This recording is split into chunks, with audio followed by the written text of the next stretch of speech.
we are talking about Christianity and family. Similarly to the section about loving others, we are called to sacrifice in love for our family. Now, your family may be different than my family.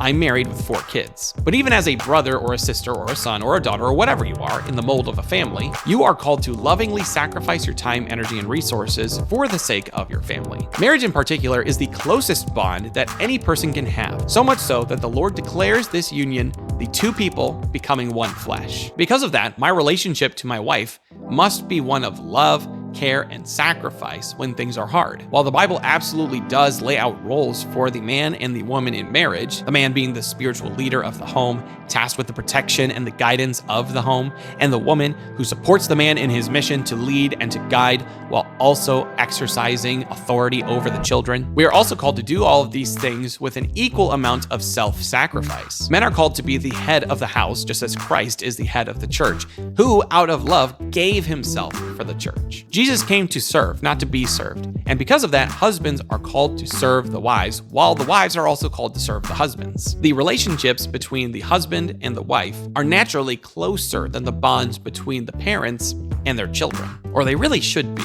If not, then there is a lot of work that needs to be done in the marriage. The relationship between parents and children should be focused on discipleship. There is no greater mission that you have been given for the gospel of Jesus Christ than your own children. The Israelites were tasked with raising their children in the ways of the Lord and teaching them all the things that God had done in their generation. But they failed constantly, and they kept running away from God towards idol worship, and they quickly forgot who God was. You must not be like the Israelites in this way. Teach your children about God no matter how young or how old they are. Devote yourself to learning about God, and then teach your children the same thing. If you're not married and you don't have children, then the rest of your family is still an opportunity to love like Jesus and to lead others to God. Never miss out on an opportunity to sacrifice for others and show them the love of God. One more note. If you are dating, date with the intention of loving and serving that person for the rest of your life. Do nothing out of selfish ambition and always humble yourself before the Lord. As we wrap up this guide to the Christian life, I want to leave you with some encouragement. There may be times where you are discouraged in your walk through life with Jesus Christ. You may have doubts. You may fall into sin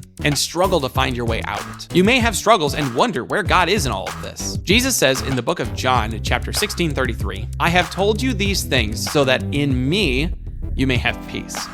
In this world, you will face trials and tribulations, but take courage.